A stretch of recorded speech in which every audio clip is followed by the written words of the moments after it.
Aloha, y'all. It is Thursday, named after Thor, hence Thor's Day, the 6th of January.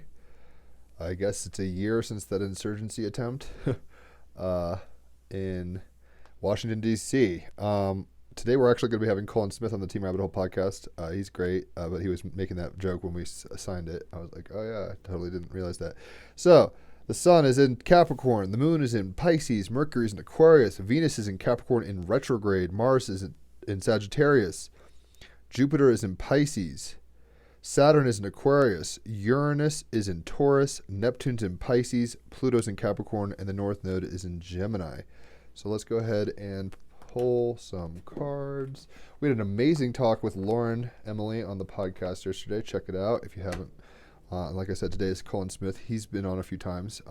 He's into esoteric materialism, essentially. He's spiritual, but it's also like maybe just check it out. It's very cool stuff. In any event, I digress. I'm just kind of thinking about what's my day entail exactly. We've got the Temperance card. This is a major arcana card, the Sagittarius card. So right in line with Mars in Sagittarius.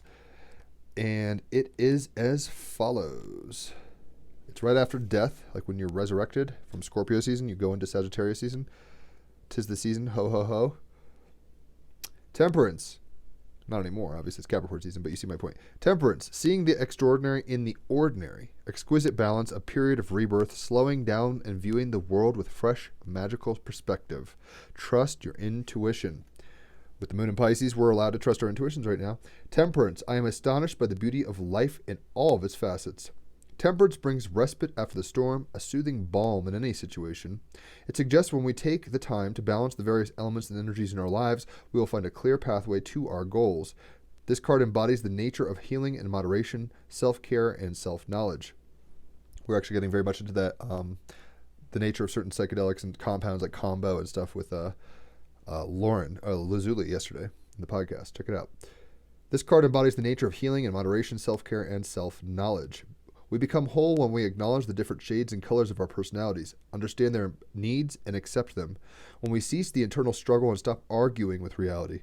If we know the exact blend of energy required for any given situation, we can walk with peace. Traditionally, the artwork visualizes a maiden standing at the edge of a pool, one foot on land, the other in water. She pours the water of life from one cup to another. The cups represent the subconscious, intuitive powers, and the superconscious universal God mind. So, Moon in Pisces, Mercury in Aquarius. And the water blends their realities and ideals. Mine is different, a strongly perceptive, androgynous being floating in the universe, a time slice of frozen light, delicate and fleeting, energy and form rising and falling captured in mid-flight. The two female figures at the head are holding the whole scene in balance, so finely held and attuned that if one slightly shifts either way, the image would collapse in on itself. For 1 second, everything is in balance. The exquisite is revealed and then disappears, reminding us that we ourselves are frozen light moving through space, that too will quickly disappear. A reference to the Carolean photography used in David Bowie's Earthling artwork captures the phenomena of glowing colored electrical coronal discharges, hinting at the proposition of auras surrounding all living things. Temperance says you have integrated many hard-won lessons and have a lovely degree of maturity and wisdom. Consciously learning how to balance and calmly address the different elements, values, and priorities in your life. Slowing down, you too are able to capture the majesty of life, the extraordinary in the ordinary. A time of rebirth. Seeing with fresh eyes, you marvel at the miracle and beauty of creation all around you, and acknowledge that the pain you have endured in life was a necessary catalyst for this freedom. You are releasing the past and stepping out deliberately into the present, aware of the dance and union of opposing forces, light and dark, with the divine. Your inner voice is guiding you. Trust it. Respond to challenges with restraint, flexibility, and deep commitments to success. This is a brilliant time to combine forces and work with others, right? Capricorn Sun, Saturn in Capricorn, because you have the steady, balancing temperament that can bring out the synergies between others with a magical mix of talent, experience, ability, and skill. So temperance, seeing the extraordinary in the ordinary, having exquisite balance, a period of rebirth, slowing down and viewing the world with fresh magical perspective, trusting your intuition. Let's go ahead and get a clarifying card. But yeah, it's like all things in moderation. You don't want to just sit there and binge TV shows till you can't think anymore. But also you don't want to not ever hear stories. You don't want to just be like, stories are for kids. It's like you can engage your imagination. With Jupiter, Neptune, and the moon in Pisces, our imaginations and our dreams and our subconscious is really what's going to be helping us move forward. We got the Two of Air. I mean, this is talking about exquisite balance, right? Sagittarius card, Temperance. This is the North Node in Gemini. The Two of Air, literally polarity. Polarity within the dream. The unity has diversity. Let's put it that way. So let's see what this has to tell us.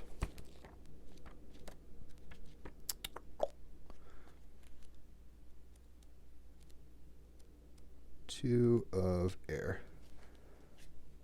Duality, polarity, separation, unity, dichotomy, integration, choice, and the big picture. Hopefully you guys can see, I mean, it's so washed out. I hope you can see the character on the white side. Meaning, the Two of Air represents both duality and polarity, and the theory that everything in creation has an opposite. Duality is the theory that two opposing forces come together to create a state of chaos. In this theory, positive and negative poles repel each other, and so there's a constant and ongoing battle between the two, where one seeks to overcome or be rid of the other. Polarity, so that's duality, kind of a certain connotation of strife and conflict and resistance. Polarity, however, is the idea that two opposing forces exist in all things within the universe, not as separate competing forces, but as complementary opposing aspects of a singular whole. In this theory, one is just as necessary as the other. One does not exist without the other, and in some situations, depending on one's perspective, one could even be said to have an identical mirror image of the other, be a mirror image of the other.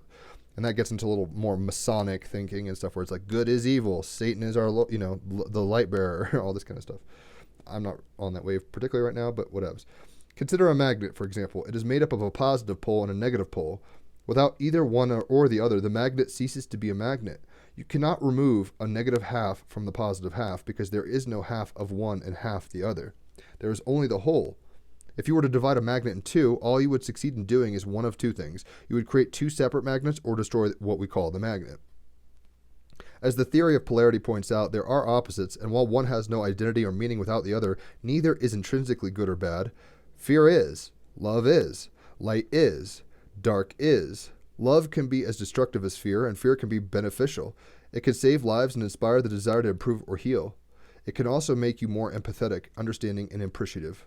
More often than not, both polar opposites are experienced in unison. For instance, when you create something, you destroy the state that existed prior to your creating it. You create and destroy in unison. They are not separate states. They are the same state seen from two different points of or perspectives. When you love something, you most probably also fear losing it. The fear might not be voiced or even acknowledged. It might even be denied. It is, however, still present. You would fight to protect that something because you love it, but you also fight because you fear of losing it or seeing it harmed. Therefore, to love is to also fear, and to act from a place of love is to also act from a place of fear. You might choose to lose your weight and exercise and say that you're doing so because you love yourself, and so you deserve to have a healthy body. At the same time, it could be said that you choose to lose weight and exercise because you fear what may happen if you do not. Your choice is motivated by both love and fear. Again, it is the same state simply viewed from two different perspectives. That is polarity. With the duality principle, however, like dueling, like fighting, however, one force is always better than the other, right and wrong, love and hate, light and dark, positive and negative, creation and destruction. All illustrate extreme opposites where one is perceived to be good and the other is bad. And the primary goal is for good to triumph to overcome the bad. Duality divides and creates two separate states. It creates a state of one versus the other. It creates a warlike state of conflict that only serves to perpetuate more chaos. Duality is black and white. Polarity is the entire spectrum. Duality divides and competes. Polarity unites and accepts. The Two of Air offers a choice between two paths. You can choose the path of dichotomy or one of integration. One offers conflict and the other offers peace. So that is the Two of Air. And I'm just sitting here not necessarily fully agreeing with these presuppositions. I mean, I'm in a funky place in my own ontological becoming. But yeah, balance is what this is all about, right? And we have ultimate balance of all kind of elements, polarities, and represented here, earth and air and fire and water are polarities. And they relate to each other in a polarized kind of way. But ultimately, you can also see this in like world industries. They had the Flame Boy and Water Boy, and they were fighting all the time. Or in Mad cartoons or whatever, they had spy versus spy. One was black, one was white, and they would always be kind of conflicting and one-upping each other.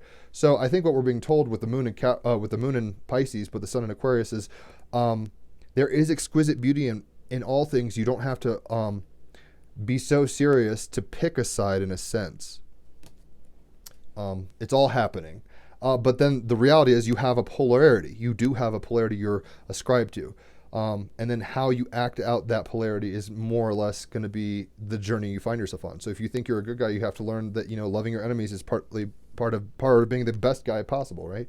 And if you think you're a bad guy, it's like you also had a mother, and you also, even Adolf Hitler probably gave lollipops to his grandkids. So we have to temper our reality and find this perfect balance, this very kind of not overdoing it, not doing it kind of place, but also realizing that to every two there is a fro, to every up there is a down, right? Just like in Disney's The Sword and the Stone, as Merlin was teaching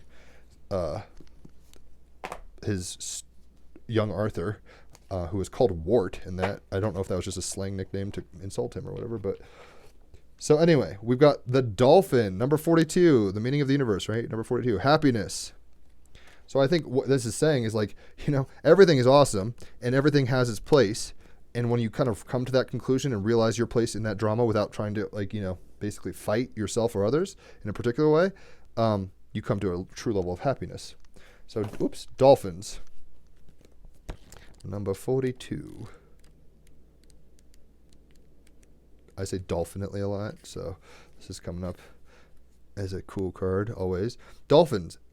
Happiness. Happiness is not a continuous state, right? So all the elements are happening. Fire is not going to be water. Water is not going to be air. Air is not earth. Although it is a worthy feeling to seek. So balance in, happiness is good, but the extreme of happiness, if you only pursue that, is going to cause serotonin and dopamine addiction and all sorts of weird shit. Know what makes you happy and do more of this. Happiness has everything to do with your reaction to life rather than what happens to you from outside sources. If you place your happiness solely in the hands of other people, you will be disappointed. Mythos. The goddess Yamaya began as an Orisha. And interesting, I'm reading Out of the Silent Planet trilogy with my fiance, the C.S. Lewis Space Trilogy, and Oyorsa, which is very much like an Orisha, is the spirit guardian of a planet, basically. And it says, the goddess Yamaya began as an Orisha, a spirit of rivers and watery places in Africa. When her waters broke, all the waters of the world were released, so her realm is the water, whether that be sea or river, so it's kind of like the female Neptune kind of thing.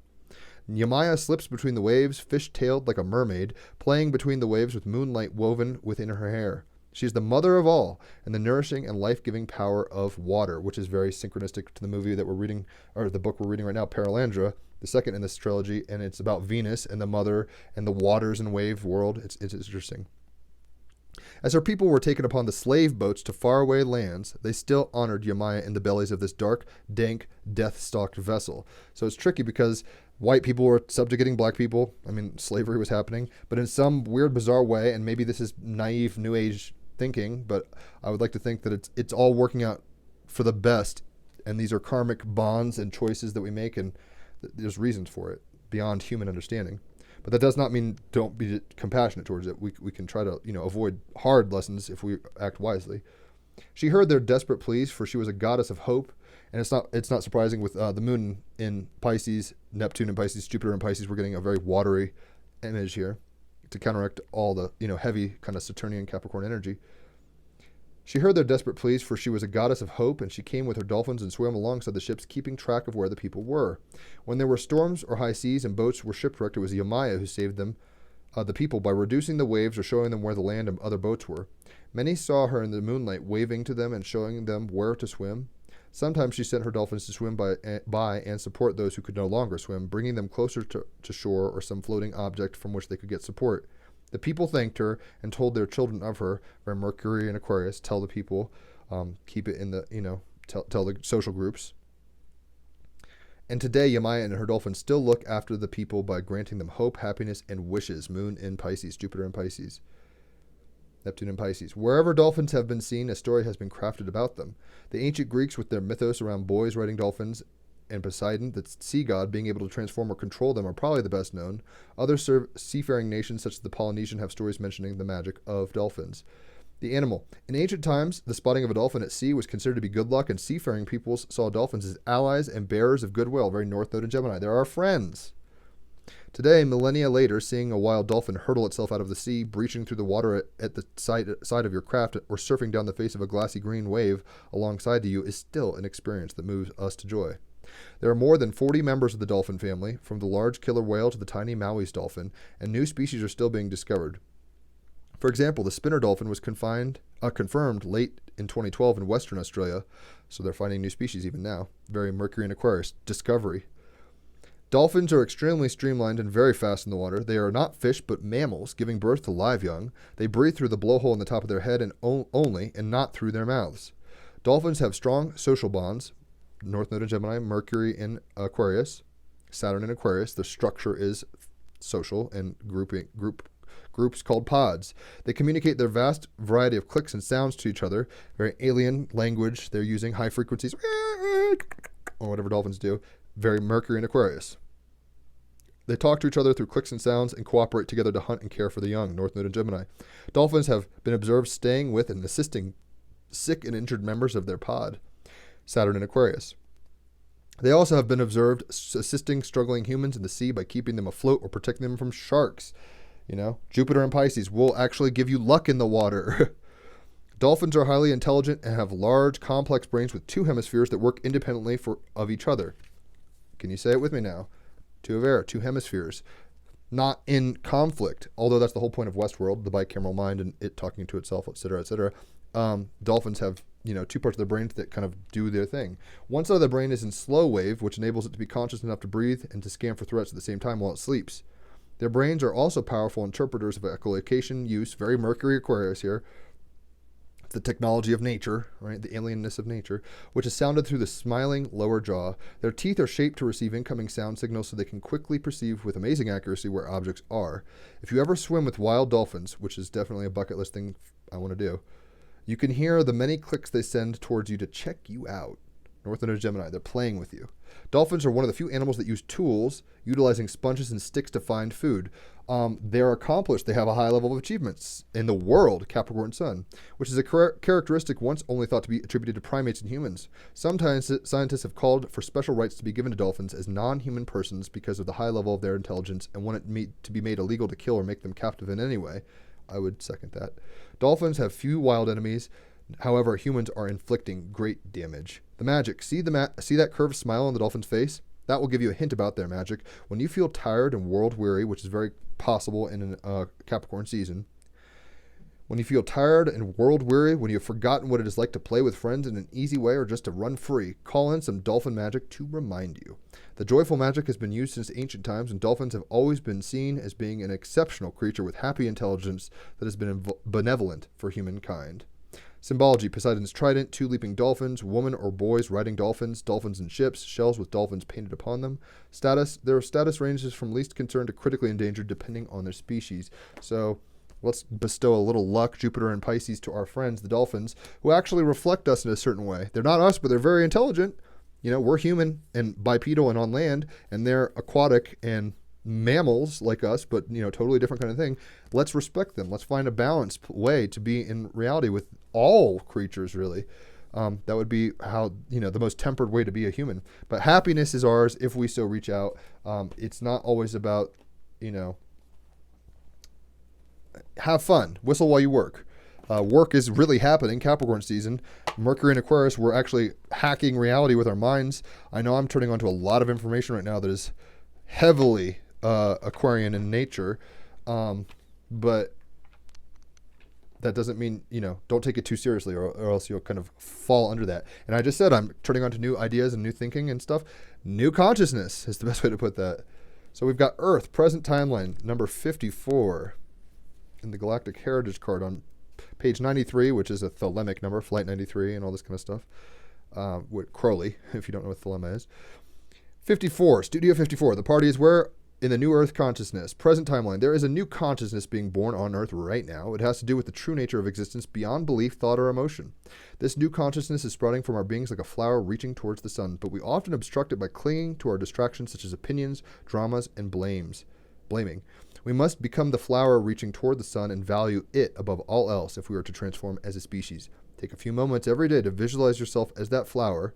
This is very dreamy, right? Like pretend you're a flower, moon in Pisces, and grow towards the sun, Capricorn sun. Imagine that you're the flower. Visualize yourself reaching towards the sun, moving up that hill, like the Capricorn goat. Let the sun nourish you and give you everything that you need. This card is referring to the crucial time in which we live on Earth right now. A new consciousness is being born, but as it is doing so, the old is dying. The Prism of Lyra cosmology, in the Prism of Lyra cosmology, which is a storybook, tale of Earth's history written by her, Lisa Royal, it is referred to as a transition from third to fourth density. Again, we see the issue of polarity, this time of birth and death. We see the issue of polarity, right? And we got to walk on water and get beyond life and death. It's all one big thing. Be happy to be here. The meaning of life, number 42, is to enjoy the fucking ride as best as your design allows you to. You can hit me up for a reading, astrological reading. I can tell you your design, your schematic. Mercury and Aquarius, you'll find it illuminating, I don't doubt. The energy of this card is referring to a process going on within you. I just skipped something. If you look at the world events, it's easy to feel hopeless and mistake the death of old structures as a negative sign. So think of the end of the Westworld, or think of the end of Fight Club, or, these kinds of things where it's like catastrophism and collapse and failure of the world, Capricorn. But a new dream is birthed in that, Moon in Pisces. And we are the ones who engineer it, Saturn and Mercury and Aquarius. As long as we have love at our hearts, Jupiter in Pisces, and have the dream in front of us, Neptune in Pisces, we can make it happen and do it together, North Node of Gemini. We're all walking each other home, as Ram Dass says. So it says, take time to acknowledge and thank these old parts of you. A new consciousness is being born in order for it to come to fruition. Old parts of you that no longer serve you are dying away. Take some time to acknowledge and thank these old parts of you that have been faithful companions and teachers, and do whatever you can to let them go. Do not mistake the death of a situation that no longer serves you as being a failure on your part. Right? That's the tempered approach. It's like failure does not, in one sense, we could say winning or losing, like either or, what's better? And it's like there is winning and losing. Sometimes the victor loses, and sometimes the winner, the loser is the winner. There's a balanced approach to this. That's really the secret to happiness, ultimately, finding this middle path. Take time to acknowledge and thank these old parts that have been faithful companions and teachers, and do whatever you can to let them go. Do not mistake the death of situations that no longer serve you as being a failure on your part. Begin to focus more on the new birth that is happening within you and on Earth. As a within, so without. As a within, very Italian sounding glitch on my part. Once you begin to focus on this new paradigm, you will see the signs of this new birth more readily. Where are you focusing? Are you focusing on the cup half full? I mean, the cup is both full and empty simultaneously. There's space and there's liquid. How are you focusing on it? Duality is real, but how are you tempering your perception of that duality? Is it a polarity or duality in your mind? If this card is in your reading, look at the other cards. There may be clues about what aspects of you are dying and what new births are just beginning. I mean, in all honesty, I think we're being told there's a season for everything. There's a time for everything. And just because you feel like you're being oppressed, or just because you feel like you're the victor, don't find your happiness in those situations. Be happy in something beyond that. That's the new consciousness, rising beyond the situation and still being in it, in the world, not of it, kind of thing. Let's go ahead and get an art oracle card. I'm debating. I have my electric guitar plugged up, and I have my acoustic guitar ready in the wings. I'm not sure if I'm going to play a song or jam. I'm probably going to jam because I took the effort to set up the electric. And I like electric guitar. It's a lot of fun. So it brings me happiness, 42, right? The artist we're getting is Pablo Picasso. We got the two of air. These are two perspectives, right? And he's this middle path painting both. There's pink, there's blue, men and women, whatever.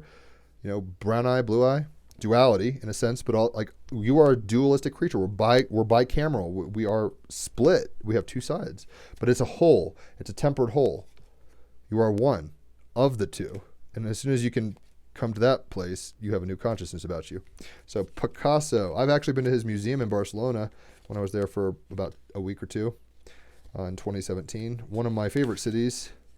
I hope to see it again one day. Depending on world climates and circumstances, we will see. Where are you, Pablo? There he is. Pablo Picasso from España.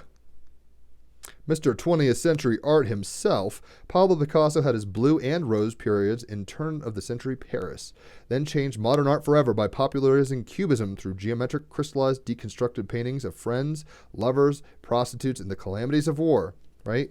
He was showing everything in a real way, in a tempered way, like friends, enemies, war, lovers, prostitutes, right? He was bringing a new perception, a new consciousness that ultimately brought him happiness, but it didn't come without multiple periods, a blue period, a rose period, happy times, sad times, good times, bad times. I've had my share. That's just the meaning of, that's part of life. Learn to roll with it. Dance to the music that you hear. And it's not always a dirge, and it's not always a victory march.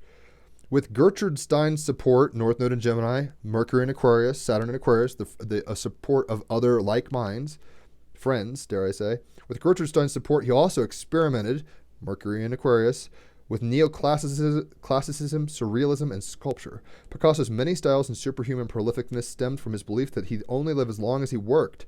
This belief, very Mars and Sagittarius, it's like, my dreams will come true if I pursue them. This belief must have had a clause about frequent adultery, as evidenced by Picasso's many tragic affairs. With the moon in Pisces, you can become maybe swayed with romanticism, and leave your relationship sometimes for grass is greener kind of delusions. Today, Picasso is shorthand for what you'll see in a modern art museum's permanent collection. Oh, do you have a Picasso? Are you a real museum? I love how, even that intellectual kind of art history thing. Are you real? Do you have a Picasso? Or are you just some street collection with only Banksy? Or whatever. Whatever makes you happy, right? 42. So, the dolphin. It says, if nothing else... Oh, okay, no, hold. Choose to have as many styles as you do lovers. All right? So, I think with the temperance card, it's saying you have many relationships to reality, right? You have aquatic reality, you have...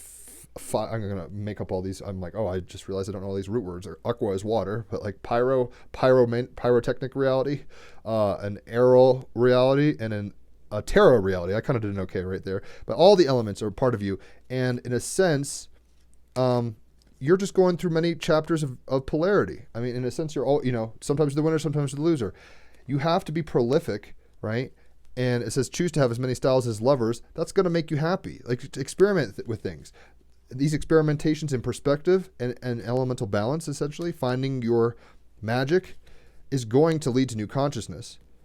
So Picasso is saying, choose to have as many styles as you do lovers. I think that with the North Node in Gemini and the final degrees, the lovers card is the Gemini's card, we can honor and appreciate that it takes anything that you see out there, whether it's your enemy or friend, something you agree with, something you don't know about, Japanese, Spanish, English, Portuguese, linguistics, like machine, man, alien, human, whatever. We could appreciate it. And I think when we start coming into that centered, tempered place, that is us being at the cross of all matter and time, space, and all this stuff. I think that's when we find true happiness. And we just kind of gratefully look out and say, it's almost like Ready Player One. It's like, what's in the adventure today? And we have to look at it that way. And as long as we don't take our side too seriously and, cut ourselves or others up out of basically illusion and ignorance, I think that's when we really rise to a level of 42, ultimate happiness, contentedness beyond situation. So the stone we're getting is, honey calcite. You can quantumly entangle with this. Very Mercury and Aquarius kind of statement. But yeah, you don't have to own this to get its benefits or its understanding, its wisdom, dare I say. Honey calcite, what it is, a honey-hued mineral on a mission to turn the bewildered and bumbling into super-driven worker bees. Who needs it? Anyone with a job to do. The brilliant but lazy, any Taurus. Brilliant but lazy, I feel it sometimes. Where to put it? Instead of banging your forehead repeatedly on your desk, instead of just being like, oh my God, oh my God, oh my God. Instead of banging your forehead repeatedly on your desk, take a tempered approach, right? It's not either you're a failure or you're a success, two of air. Try a gentle kiss of honey calcite there instead. Right? That'll bring you, that's the compassion of Moon in Pisces and Jupiter in Pisces. When the barriers to abundance, when to use it? When the barriers to abundance feel too big to power through. When it's time to stop waiting your turn and stop waiting until tomorrow. Picture yourself triumphant on the other side of whatever stands in your way and call on honey calcite to kick in the door. It says break through your limits. You don't want to just be in one camp and be like, well, I'm team water. It's like you're all everything at once. Break through your limits. Break through your boundaries of perception. Good is not always good. Bad is not always bad. It's really depending on the beholder's eye. And, things that we think are really good in excess are bad. And things that we think are really bad rarely bring spice and variety to life. So happiness is the point here, in a sense. Follow your joy, follow your excitement, but do it responsibly. Do it in a tempered way, knowing that there's consequences. To every two there's a fro. To every stone you toss, ripples will, or glass will shatter, or whatever you throw it against. There's new consciousness being born, right? Being born. Break through your limits of old beliefs, old consciousness, old wine casks, and pour yourself into a new cask. Pablo Picasso is saying choose to have as many lovers as you do styles. So I think what that's really saying is, there's many ways to cut up an apple, or I was going to say skin a cat, but I think that this is grotesque and a weird analogy, so I'm not going to use it. There's many ways to bake a pie, I guess you could say, or eat cereal, or however you're going to say this. There's many ways to be, many ways, and you're not always going to be on one side. People who are the most good or whatever try to hold on to that good, and it becomes ossified and it becomes bad. And people who are just rebellious and wild and stuff find a wisdom eventually, right? They same. The old becomes the new, and the new becomes the old guard, the new guard. This whole kind of dualism thing we're finding ourselves in. You got to find your middle path, right? Luke has a Darth Vader in him as well as a Jedi Yoda. So the happiness is being grateful for the whole thing. That is the new consciousness that's coming through. Try out many styles, try out many psychedelics, try out many, meditative practices, try out many religions is strong, but try out many things and then sit on it and feel what feels good, what makes you feel balanced, what makes you feel in alignment, right? And then break through your limits, perceptual or otherwise. So let's go ahead and jam. I'm going to play my electric, like I said. I'm pretty much set up, so here we go. With the sun in Capricorn and the moon in Pisces, we have the ability to dream up a new world and make it real. From inspiration, our dreams can become reality. It's very Disney kind of quality. A dream is a wish that your heart makes, but you can make it true. You can make it real. So let's go ahead and jam. And with the cards being Temperance and the Two of Air, those are all about balance and choices. You have many things you can choose to do in this world, some of which will harm you, and there's lessons there, and some of which won't harm you, but there's lessons in stagnation and playing it safe. So, alright. Let's see what we want to do. So, Temperance, A.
I mean, it's kind of an interesting energy because we're supposed to dream big, but we're also supposed to do things in the world. We can't just be in our heads. Right? So with temperance, it's like, yes, that's rock and roll, but it was trying to be emotional. It's trying to rock and be heavy, but at the same time be like soulful, right? Find that middle place between the elements, find that balance between tension and release, between heavy and, light, musical and noise. That's where we find that happiness, and that's 0 point. That is what being human's all about. So try to understand that as a consciousness expanding in the universe. Being human is changing. What it means to be human is changing. So choose to have as many styles as you do lovers, in a sense. Love life and all of its things, and try all the flavors. But then realize you have consequences with these things, and knowing that journey is the process. That's why we're here. That's what brings us happiness. And we'll step into new levels of consciousness all the time. The more we try things, you never know till you try, and you know what not to do after you've tried it. Hearsay is only so much of a strong motivator. You've got to play with fire and get burned to know it for yourself. Break through your limits, though, right? Ultimately finding a balance at the higher perspectives, but you need to break through to find the happiness. You need to break through to find new consciousness. You need to break through styles and perspectives and relationships to find the new. But you want to do it in a balanced way, a balanced and tempered way. Hopefully that makes sense. Holler for readings if you want. Cards for an hour is $33. Astrology is $88. That's 3 or 4 hours, both together. Basically an afternoon at the gym for 5 hours or so. 4 or 5 hours is $111. I've only got 5-star reviews, so that's always good. Check out the Team Rabbit Hole podcast. Lauren and Emily is the last episode. Really, really good content and great questions with people that are quality. So check it out. 261 episodes. A lot there. Hopefully you enjoy the music. I know it's a little loud, but hey, that's life. It's a Thor's day. Let's bring on the lightning and Mjolnir, right? So try to just be as balanced and centered as you can, knowing that you're going to be good guy and bad guy at multiple times, and to find your happiness in spite of circumstance. That's really the bottom line. So with the moon in Pisces, dream big, but with Capricorn sun, make it so. Make it happen in the real world. You can engineer this, Mercury and Aquarius. I have faith in you. Have a beautiful Thursday, and I'll catch you on the flip side. Adios.